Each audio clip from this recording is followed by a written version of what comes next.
today of just getting out into the woods for mushroom hunting, and the very first thing I come across out mushroom hunting is this. Whoop, sliding down a little ditch here. Serviceberries. Years I've lived in this forest and had no luck finding serviceberries, and now I find them everywhere I go. I've already come across in the last 2 days a dozen odd trees, and they're big as small cherries. They're quite wonderful this year. Anyway, I've seen loads of mushrooms in the woods already. I'm looking at one right now. Boletes and Chanterelles or Chanterelles and other kinds. So let's go take a look. I've just discovered this place, literally just discovered this place. I'm always discovering new places back here. But this is perhaps an old homestead abandoned very long ago because there are apple trees everywhere. Or it could simply be that some bird liked to peck at apples and drop the seeds that it ate here. However, I think that this is an old abandoned homestead long since returned to forest. I got out the camera because look at this. This is an edible bolete here, and well, the remnants of one. That was another one. Here's another one. These are not in the best shape. They've been gotten at by insects and stuff. But there's a good one right over here. There are mushrooms everywhere. Now I'm mainly back here for Chanterelles. They're out a couple weeks early this year, and I'm here after them. And I'll show you some Chanterelles in a bit. But look at this lovely bolete. Question is this one edible? Let's find out. This Boletes satanas, I believe. Watch, I'm going to pinch this. The red spongy surface is always a hint that you need to be very careful. A few boletes are edible when they have red surface. Oh my gosh, I see 2 more serviceberries. They're just everywhere. I really need to get out and harvest serviceberries. They're wonderful. I don't know if you've ever eaten a serviceberry before, but when the berries are big and plump and juicy, they're rather like red wine. Anyway, watch, I'm going to pinch this. You can always tell a bolete because under the caps they have these spongy surfaces. Now this one's not an edible one. I'm going to pinch it. You can see it right in front of the camera turning blue. Anytime you pinch a bolete and it turns blue, it's probably not edible. Some that turn blue are edible, but the safe thing to do is just always discard them. Let's go take a look right over here at these additional. Oh my gosh, here's more serviceberries. There's a whole grove of serviceberries. Serviceberries. Serviceberries. I'm definitely going to have to come back over here. Oh, all those trees over there. Those are all wild cherry and serviceberries. Well, the forest is abundant this year. Come here, good dog. Well, the Whisper's out helping me. He's exploring. And we live pretty far back in the woods. And, you know, we're not as remote as we were back in Alaska. But there's a lot of wildlife back here, so I have to keep him close. He gets some. Catches a whiff of coyotes or wolverines or martens or bears or whatnot, decides to go exploring. I wish that you could try these. I do. Living right in the woods, lives in harmony with the woods. It's not a challenge to survive. The woods give you everything you need to survive. All you need is knowledge. With some knowledge, some skill, and the energy to work at it, the woods will provide for you. If you live in balance with them, they will take care of you and yours indefinitely.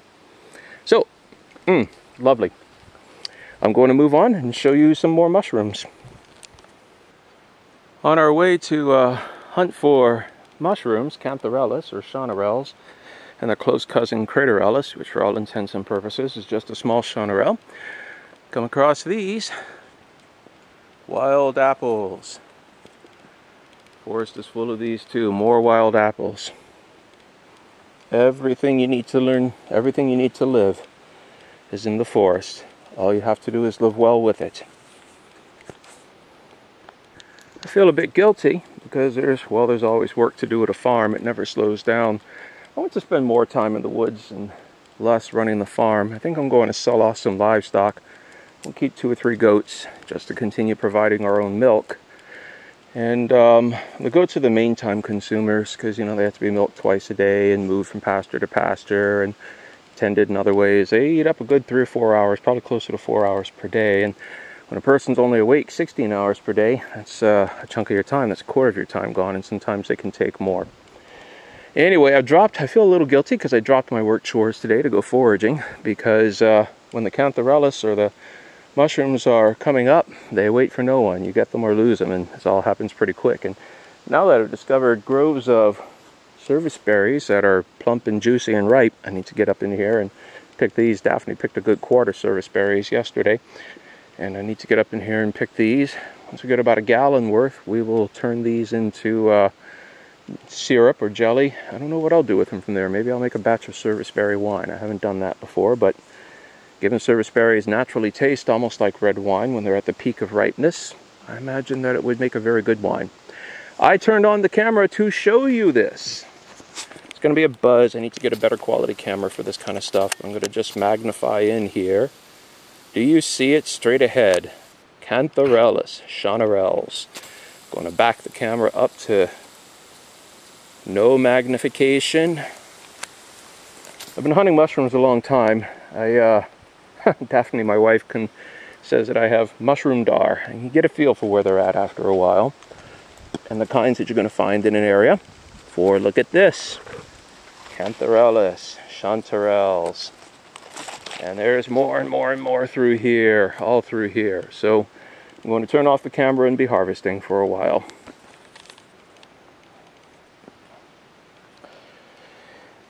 So I'm picking Chanterelles. People will ask, rightly so, how does one know that these are edible mushrooms?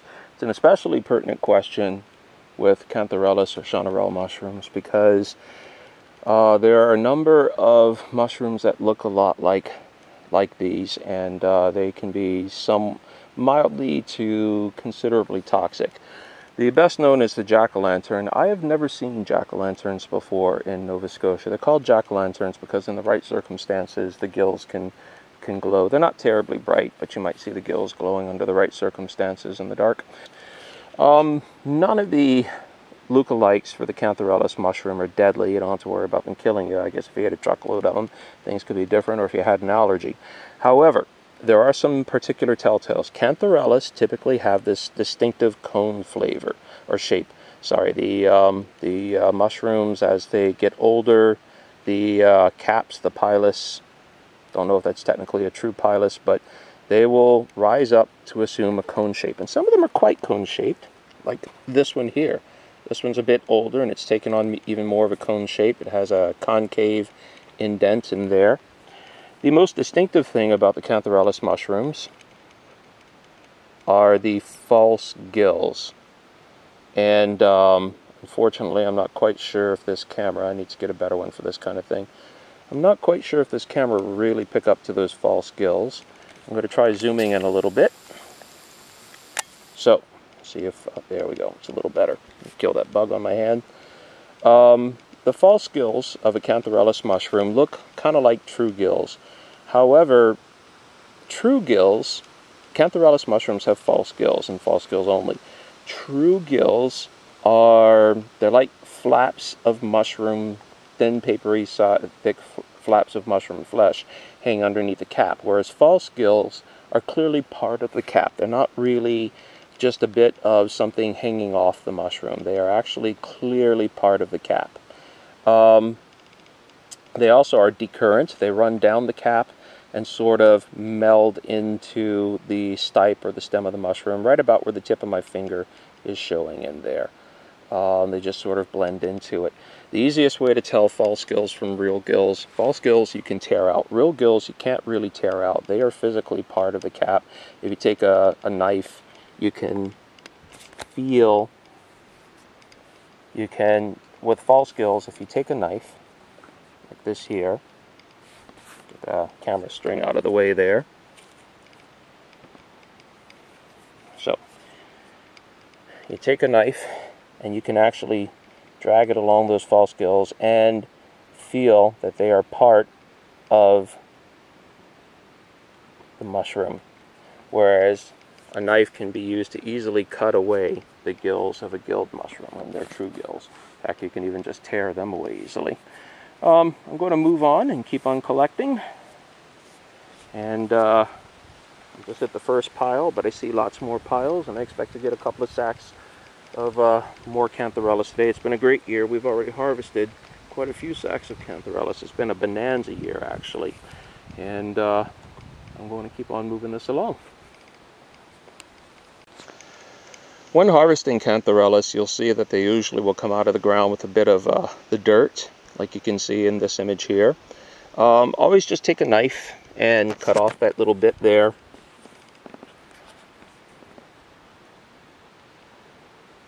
I need to get a proper tripod or camera that I can film this stuff properly. Anyway, just take a knife and cut off that little bit as you harvest. You really want to do that before you put your mushrooms, before you bag your mushrooms, because that dirt has a way of working its way up into the nooks and the crannies of the mushroom, and then it's very difficult, if not impossible, to get out. Won't kill you to eat it, but who wants to eat the dirt, right? Also, when harvesting mushrooms, it's a good idea to bring a basket or a bag. We just take bags and then we reinforce them with some twigs. We put some twigs to make sure that they fan out, so that your mushrooms don't get crushed while you're harvesting. That wouldn't leave you happy, now would it? If all of your hard work got crushed in the course of harvesting. Never put your mushrooms in plastic containers, plastic bags, or any kind of plastic container. I have used them when I, happen to be driving along and happen to come across some mushrooms and had nothing else, but you get them out of there ASAP just as soon as you can, because there's something about when mushrooms are in a place where the air is trapped, they go slimy and they rot exponentially fast. So stick with cloth bags. Baskets are better if you don't mind the space. For me, I just bring cloth bags into the woods, and then I take some sticks and I put them in the bags to force the bag to fan out and make some space, and that accommodates the mushrooms. They don't get broken up, they get to breathe, they stay dry, and they keep till I get them back home.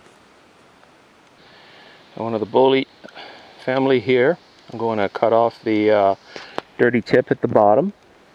It's got the sticky top there. Nice dense flesh. It's been preyed upon a little bit, but not too badly, mostly by slugs, not by vermin that get up in the mushroom, so it's still edible. And there's some more down there I'm going to harvest. Just what kind of boletes are these, Cliff? Well, you know what? I don't know, and it doesn't really matter. The beauty of things in the bolete class is that they are rarely ever poisonous, and those that are poisonous can be told. Again, with boletes, you test for the blues, which I've talked about in other videos, to see if they're poisonous. If they don't turn blue, they're not going to be poisonous. With lexinums, which is like a bolete, but it has sort of a furry stem. The stem's called a stipe with mushrooms, and that furriness or fuzziness is referred to as scabers. You avoid those with orange caps, and the vast majority of ones with orange caps are quite fine. They're not going to be harmful at all. With Suillus, I have to double check.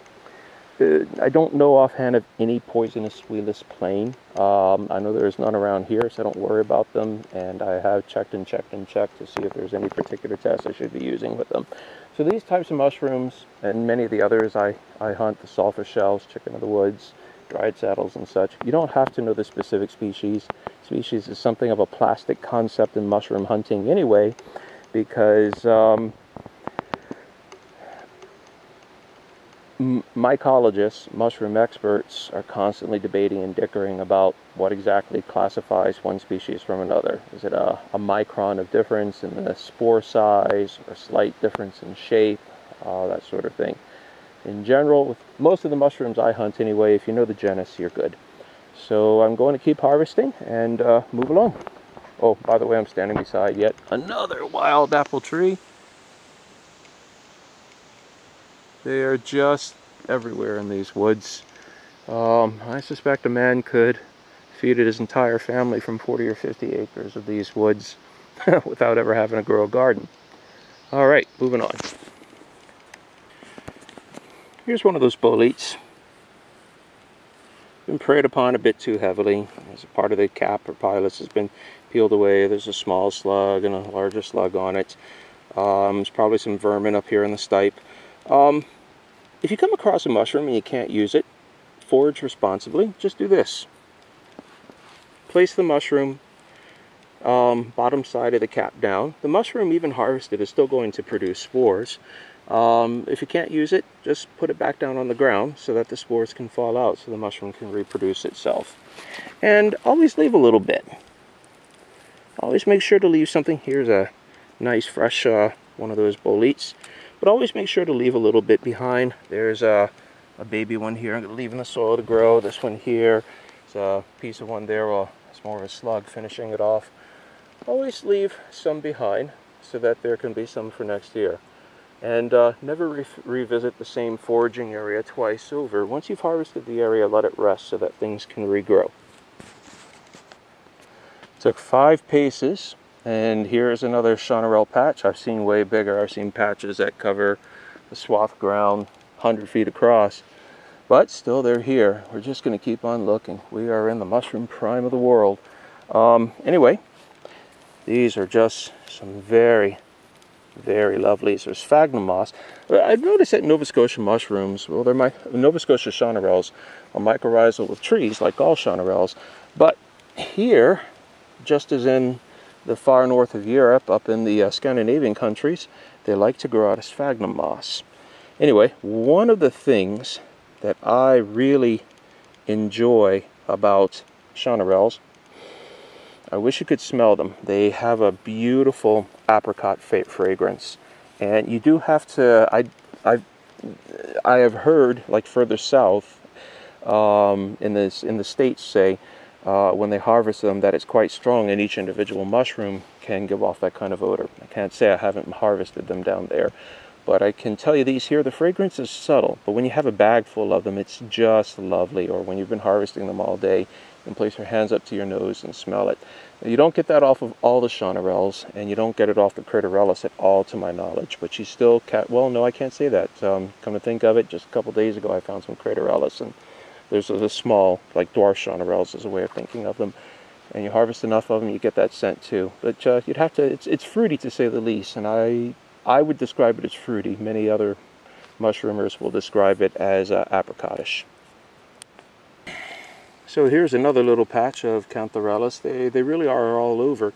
This is an interesting site to me because rather than the gigantic, 50-foot wide, 100 feet across, great broad patches of Chanterelles around here, what I am finding is these little patches here and there, but they're all over. So I'm still going to do just as well. It's starting to drizzle. I knew rain was coming later in the day. I'm hoping it holds off for a while so that I can really get in as much as I wanted.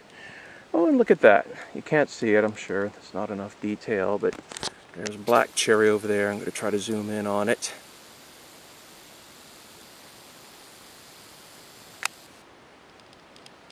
Black cherry right over there.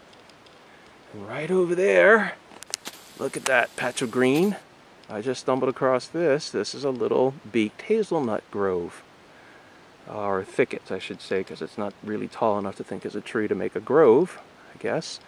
But that's actually really good because all the beaked hazelnuts come ripe just about the same time. And I wanted to see, I was going to hike out to some of the other groves I know of and check and see if they are they're ripe enough to get to harvesting, because once they are ripe, you got to move fast on them, as I said before, otherwise the squirrels will clear them off right quick. But back to work, and updates to come. This is one of the interesting things about here. Here are those just past this tall red spruce here. There's the beaked hazelnut tree, and right through here I just came across this old stone wall. This means this area was, as I thought, an abandoned homestead. These fruit trees were probably planted long ago by the original settlers. Abandoned homesteads tend to be rich areas because you'll find things like gooseberries that have gone feral and spread all over, raspberries, other brambleberries, various nut and fruit trees, rhubarb, all sorts of things. So who knows what other treasure is going to be in this area. In the old days, they would often apportion out 160-acre plots as settlements for the old homesteads, and that's a half-mile by half-mile square. So this area probably goes on quite a ways.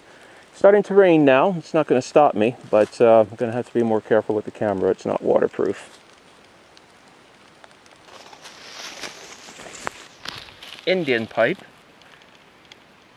fairly common here in Nova Scotia. This is a parasitic plant. It grows roots down into the underground fungal mycelium So the mushrooms, what you see on top of the ground, that's just the fruiting body. Mostly it lives under the ground, and its form would usually look something like a thread or a root. And these actually attach to those mushroom threads. And the mushroom threads are feeding on plant detritus in the ground, animal detritus. Sometimes when they're mycorrhizal with trees, like we have trees all around us, then the mushroom mycelia is feeding parasitically from the plants. Anyway, these plants, actually these are old ones, which is why they're not pale white and really quite lovely. But they have no chlorophyll. They draw their food from the mushrooms. They also probably get antibiotics from the mushrooms, and which keeps them healthy. And they're all over Nova Scotia. Useful for a forager to know these plants, because these, you boil them a couple of times to take out the bitterness or the acridity, and they have a pleasant flavor. It's much like asparagus. They're smallish. I've seen them out west in the Pacific Northwest, like up in Washington. They're thick and large, but here they're smallish. It's almost like spaghetti when they're boiled down and prepared for eating. And here among the rock wall, coyote droppings, quite old. I'd say for sure, could be a month, could be a year, but it's quite old. It's been here for a while, totally dried out and white. A lot of wildlife back here, coyotes and black bear, wolverines. This is one of the few areas where wolverines actually commingle with areas that are also populated by fishers. It tends to be just one or the other. We also have both bobcats and lynx back here. I think right in this particular area the bobcats predominate, but we have both. And when you look at that, that's an apple tree, that's an apple tree, this is an apple tree. Cherries, we have food and food and more food. Lots of wild food. I just found the corner of the stone wall. It's over there, swings to the left, which is north. So it probably goes a half mile out that way following that stone wall. Could be a 40-acre plot. In the old days, they were usually around 160 acres, sometimes 640 acres. 640 is a mile square. And I just came across this. This is more scat from a coyote, and it's full of blueberries, it looks like. They've been eating blueberries, and the berries are just starting to come in. This is not too far from where I just found the older scat. Coyotes like to stick to the same territory and the same roots. And I don't want to disturb them. I'm not afraid of them. Coyotes don't harm anybody, but I don't want to disturb them because I don't want to force them to have to move on. They're probably happy and content here. Alright, this is a beaked hazelnut. I know I've advised people before not to harvest them with your bare hands. I've just picked one to see how close they are to getting ripe. I can handle it without itching too bad, so it's not quite ripe yet. I've peeled it back a little, and you can see it's still kind of white up in there, and the skin doesn't want to quite come off. But the nut itself is tan, and I can feel that the skin is willing to come off. It's not still actually part of that inner shell. So I'm going to peel this back. Peel that back so you can see what the nut looks like inside. Well, the shell, that outer green part, that beaked area, like you see right there. That's kind of the womb of the nut. And inside you have this nut right here. It looks like an acorn. I'm going to detach it here from that green that it grows in. And I'm going to show you another major food source. So, getting close to ready. I'm going to crack this open with my knife in a moment and see how far along it is. You can hear the rain is falling harder. Here's the other major food source. This is a large wood ant hill. It's quite busy. There's ants all around it. If you're in the woods and you need protein, and this will gross you out maybe, but it's a good source of protein and it tastes surprisingly nice. You find these wood ant hills here in Nova Scotia. They're ubiquitous. You take a shovel and you shovel into the center of it, and you shovel pretty deep, and you have to lay out a tarp beside them. I'll show you how to do it one day. And you toss the dirt onto the tarp, and you make sure that the corners of the tarp on all sides are folded over just 6 inches or so and weighted down with rocks. The ants will carry the ant young, the pupae, and bring them under the corners of the tarps because the pupae can't tolerate sunlight.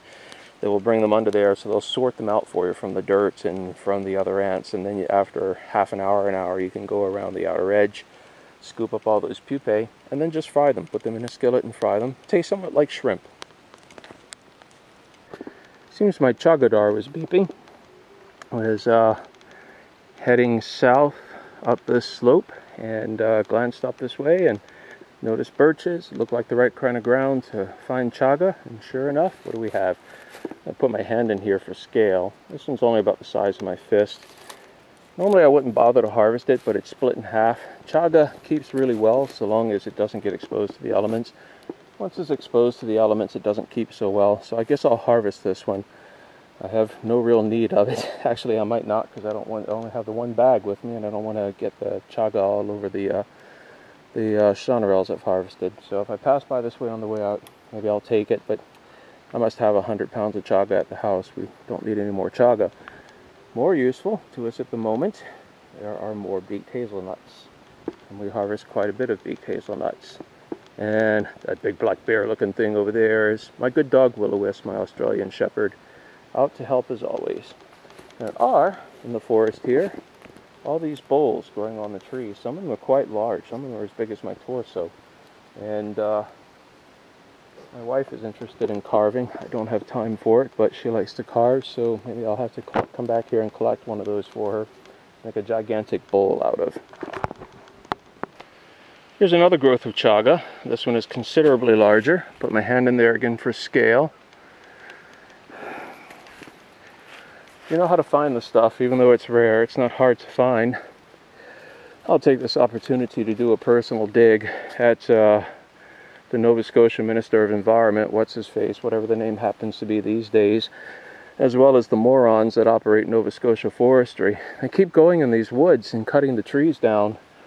They can't seem to see further than the penny they can make right now. And I and other naturalists like Bob Bancroft and Farley Mowat, who unfortunately has passed away, have been trying to explain to them for years that the value of the forest is so much greater than the little bit of timber they can get out of them. You know, they let the woods grow for 30, 40, 50 years, and they go and do a harvest and make a few thousand per acre, and they think they've done well.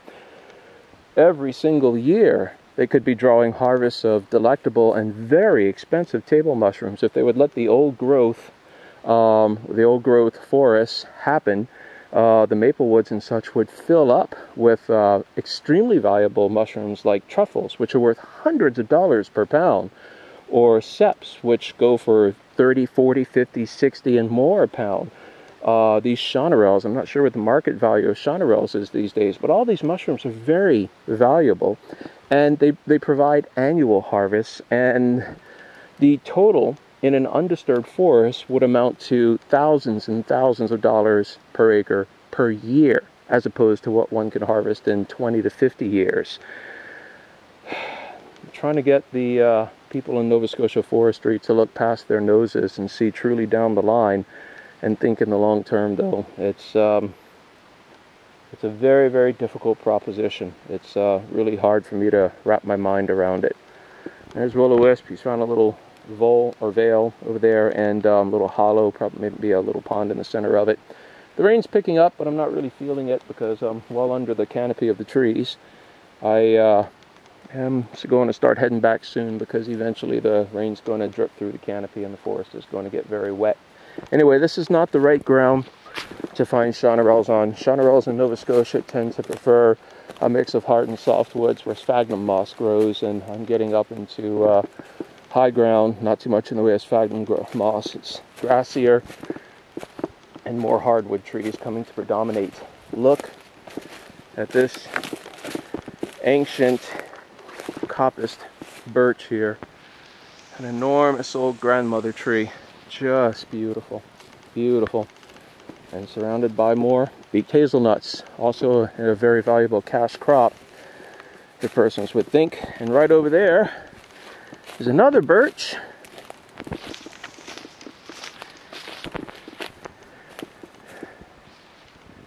And some knots of chaga growing off of it. The forest is worth so much more by not cutting it down. and taking advantage of its sustainable harvest year to year in a balanced fashion. Think about that, whatever your name is, Minister of Nova Scotia Environment. Seem to have stumbled upon a significant game trail here. I was coming up along that way, a bit north from the north. And here's one. It's running northwest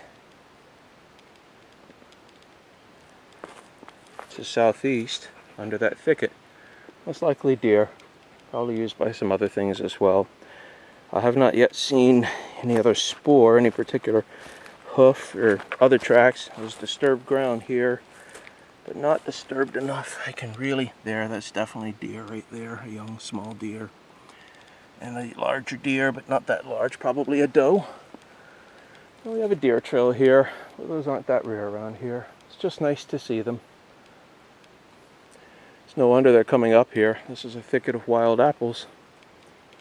So ample food and abundant food for the deer come winter. Here's a fine bolete. Pretty good shape except for the slug up in there, but we can get that out of there. And it's out. Let's give it the blues test. And unfortunately, look at that. Big, broad, beautiful, and blue. So that bolete goes bye-bye. That would not be a good one. On the other hand, look what we have over here.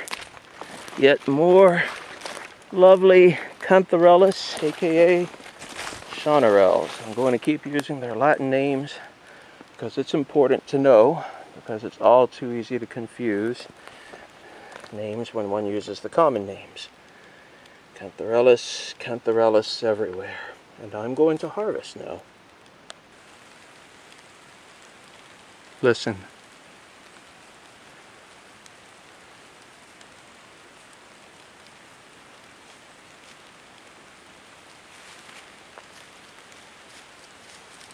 The sound of rain in the forest.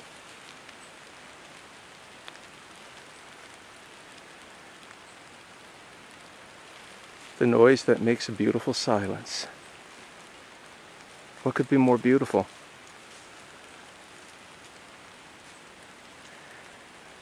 This is Cliff Sarantine, signing off from today's mushroom foraging. Now how's that for a pot of gold? My poor pup is ready to head back, and we're heading back to the cottage shortly. But after a couple hours of hunting in the woods, I'd say I've come out with, at least a dozen pounds here, maybe 15 pounds of Chanterelles. And as usually happened, I hiked all through the woods, found a little patch here, a little patch there. Then on the way home, back out to the path, I find a couple of enormous patches that were worth a good 50% all by themselves of everything I picked. But a great day, and this sack will join all the rest for storage.